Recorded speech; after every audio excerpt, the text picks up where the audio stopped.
जिंदगी का सफर सुहाना हो, इसके लिए सावधान रहना जरूरी है। रोजमर्रा की आपाधापी में कुछ देर बैठकर सोचना समझना भी जरूरी है कि आपके आसपास क्या हो रहा है और जो कुछ हो रहा है उससे हमारी जिंदगी, हमारा परिवार कैसे प्रभावित हो सकता है। इसलिए हॉर्न बजाकर बाखबर करने वाली खबर जरूरी होती है। और आज की ये खबर डिजिटल अरेस्ट और साइबर ठगी से जुड़ी हुई है। चंडीगढ़ में सेना के एक रिटायर्ड कर्नल और उनकी पत्नी को साइबर जालसाजों ने डिजिटल अरेस्ट करके 3 करोड़ 41 लाख रुपए की ठगी कर ली। इन जालसाजों ने खुद को ईडी का कर्मचारी बताकर उन पर मनी लॉन्ड्रिंग का आरोप लगाया था। वहीं नवी मुंबई में नेवी के रिटायर्ड अफसर से शेयरों में निवेश करने का लालच देकर करीब 2.5 करोड़ रुपए का चूना लगा दिया। और चंडीगढ़ में ही साइबर क्रिमिनल्स ने एक शख्स को अवैध ड्रग्स की खेप पकड़े जाने का डर दिखाकर 30 लाख रुपए ऐंठ लिए। ऐसे में जरूरी है कि साइबर ठगों के चंगुल में फंसने से पहले खुद भी सतर्क हो जाएं और दूसरों को भी सावधान करने के लिए हॉर्न बजाएं।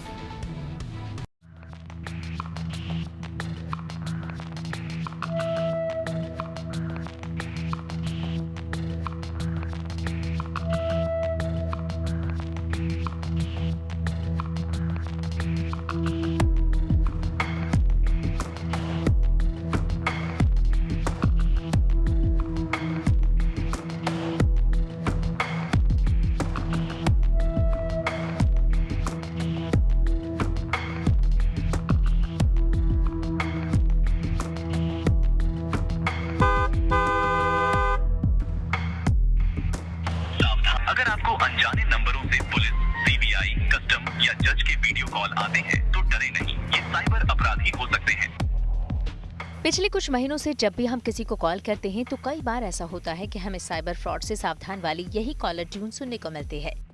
बावजूद इसके कई लोग साइबर ठगों के चंगुल में फंस जाते हैं, क्योंकि स्कैमर्स और हैकर्स लोगों को ठगी का शिकार बनाने के लिए नए नए तरीके अपना रहे हैं। आज हम आपको साइबर ठगी के 3 ऐसे मामले दिखाएंगे जिससे आप समझ पाएंगे कि जानने समझने के बावजूद लोग जालसाजों के आसान शिकार क्यों बन रहे हैं। पहला मामला चंडीगढ़ का है, जहां रिटायर्ड कर्नल और उनकी पत्नी को साइबर ठगों ने अपना शिकार बनाया। जालसाजों ने उनको 3 करोड़ 41 लाख रुपए का चूना लगाया। वहीं दूसरा मामला नवी मुंबई का है। यहाँ साइबर क्रिमिनल्स ने एक पूर्व नौसेना अधिकारी को एक बड़ी कंपनी के नाम पर फर्जी ऐप के जरिए मोटे रिटर्न का वादा करके शेयरों में निवेश करने का लालच देकर करीब 2.5 करोड़ रुपए ठग लिए। जबकि तीसरा मामला चंडीगढ़ का ही है। यहाँ जालसाजों ने एक शख्स से धोखाधड़ी करके उससे करीब 37 लाख रुपए ऐंठ लिए।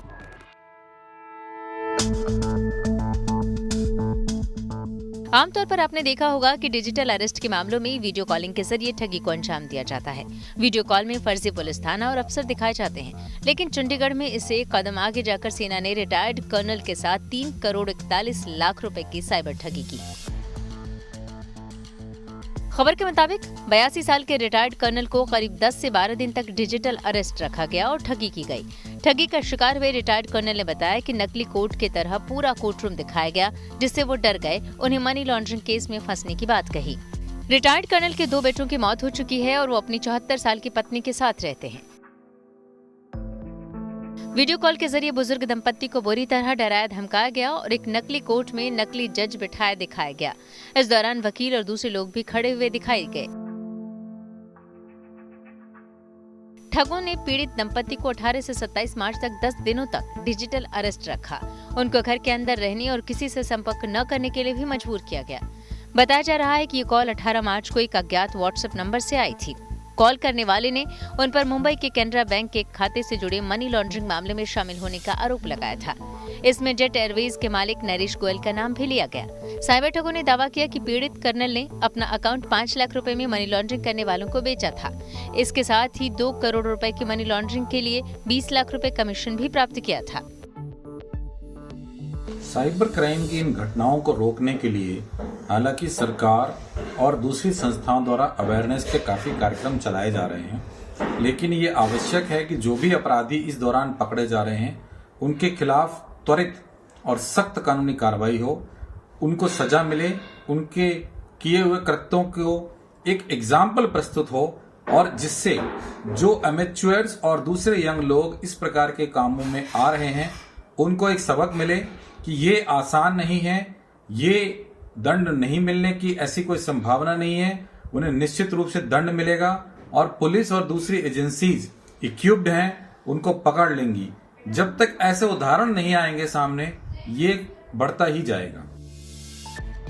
साइबर जालसाजों ने पीड़ित दंपत्ति को अलग अलग अकाउंट में पैसा डिपॉजिट करने के लिए मजबूर किया, जिससे उनके अकाउंट्स में 3 करोड़ 41 लाख रुपए ट्रांसफर किए गए। वहीं इस मामले में चंडीगढ़ पुलिस के साइबर सेल को शिकायत दी गई है और पुलिस मामले की तहकीकात कर रही है।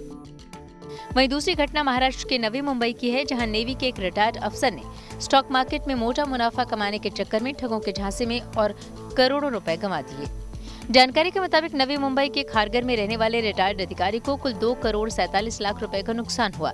ये पूरा स्कैम ABANS प्रो नाम के व्हाट्सएप ग्रुप के जरिए चलाया गया था। साइबर पुलिस में दर्ज FIR के मुताबिक पीड़ित को 25 दिसंबर 2024 को एक व्हाट्सएप ग्रुप में जोड़ा गया था, लेकिन उन्हें इस ग्रुप या जोड़ने वाले के बारे में कुछ जानकारी नहीं थी। अब यहाँ लगातार निवेश से जुड़े मैसेज आते थे जो मोटा मुनाफा कमाने की बात करते थे। साथ ही ग्रुप के सदस्यों को निवेश के लिए तैयार करने की कोशिश करते थे। लिहाजा 3 फरवरी 2025 को शिकायतकर्ता ने निवेश करने की इच्छा जताई। बाद में कथित कंपनी की तरफ से रिटायर्ड अधिकारी से कई बैंक खातों में पैसा ट्रांसफर कराया गया और खास बात है कि एक फर्जी ऐप के जरिए उन्हें मोटा मुनाफा कमाते हुए दिखाया गया। लेकिन इस मामले का भंडाफोड़ तब हुआ जब पीड़ित ने अपने बैलेंस में से 3 करोड़ रुपए निकालने की कोशिश की तो ऐसा संभव नहीं हो सका। उन्हें 1% सर्विस चार्ज देने के लिए कहा गया। हालांकि उन्होंने बैलेंस में से फीस काटने की बात कही, लेकिन कथित कंपनी ने अनुरोध नहीं माना। इसके बाद उन्हें शक हुआ और वो ऑनलाइन एड्रेस निकालकर कंपनी के बारे में जानकारी जुटाने पहुंचे। यहाँ लोकेशन पर पहुंचने के बाद उन्होंने पाया कि उनके साथ बड़ा धोखा हो गया। फिर उन्होंने पुलिस में शिकायत दर्ज कराई और पुलिस की छानबीन में पता चला कि पूरी स्कीम फर्जी है और इसके खिलाफ कई शिकायत पहले से ही दर्ज हैं। साइबर क्राइम करते हुए काफी पढ़े लिखे लोगों को, जिसमें रिटायर्ड आर्मी और गवर्नमेंट के दूसरे ऑफिसर्स भी शामिल हैं, लगातार बेवकूफ बनाया जा रहा है और ये रुकता हुआ नजर नहीं आ रहा है। उसका एक प्रमुख कारण ये है कि जो लोग हाईली एजुकेटेड हैं वो सिस्टम में विश्वास करते हैं, लॉ के कंप्लायंट हैं और ये मानकर चलते हैं कि अगर किसी प्रकार की लॉ एनफोर्समेंट एजेंसी से उनको कॉल आ रही है या अगर किसी प्रकार के ट्रांजैक्शन की उनसे बात की जा रही है तो निश्चित रूप से ये ठीक होगा और वो बिना बेसिक चेक किए उस पर विश्वास कर लेते हैं।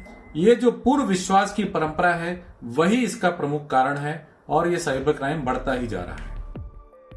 और ये तीसरा मामला भी चंडीगढ़ से ही है, जहां एक शख्स साइबर ठगों के चंगुल में फंसकर धोखाधड़ी का शिकार हो गया, जिसमें जालसाज ED अधिकारी बनकर पीड़ित से करीब 37 लाख रुपए ऐंठ लिए। पुलिस के मुताबिक शिकायतकर्ता बलराज सिंह को एक अज्ञात व्यक्ति का फोन आया, जिसने दावा किया कि उसके नाम से थाईलैंड में एक खेप जब्त की गई है, जिसमें कथित तौर पर ड्रग्स थे। जालसाज की इस धमकी को सच मानकर शिकायतकर्ता ने कई ट्रांजैक्शन में रकम ट्रांसफर कर दी, लेकिन बाद में उसे एहसास हुआ कि उसके साथ धोखा हुआ है और धोखाधड़ी का पता चलने पर उसने साइबर क्राइम पुलिस में शिकायत की और पुलिस ने अज्ञात व्यक्ति के खिलाफ BNS की धारा 319(2) नकली रूप धारण करके धोखाधड़ी, 318(4) धोखाधड़ी और बेईमानी से संपत्ति की डिलीवरी के लिए प्रेरित करना, 336(3) धोखाधड़ी के उद्देश्य से जालसाजी, 340(2) जाली दस्तावेज या इलेक्ट्रॉनिक रिकॉर्ड को असली के रूप में इस्तेमाल करना और 61(2) आपराधिक साजिश के तहत FIR दर्ज कर ली। सवाल है कि क्या आम और क्या खास, क्या बड़े ओहदों पर रहे लोग और क्या आम जन, किसी न किसी तरह लोग साइबर ठगों के चंगुल में आ ही जाते हैं, जबकि सरकार और एजेंसियां साइबर ठगों से बचने के लिए लगातार कोशिश कर रही है। इसके बावजूद भी लोग साइबर क्रिमिनल्स के शिकार हो रहे हैं। जाहिर है कि स्कैमर्स लोगों को ठगने के लिए नए नए तरीके लगातार ईजाद कर रहे हैं और लोगों से लाखों करोड़ों रुपए ऐंठ भी रहे हैं। ऐसे में जरूरी है कि साइबर ठगों के चंगुल में फंसने से पहले खुद सतर्क हो जाएं और दूसरों को भी सावधान करने के लिए हॉर्न बजाएं।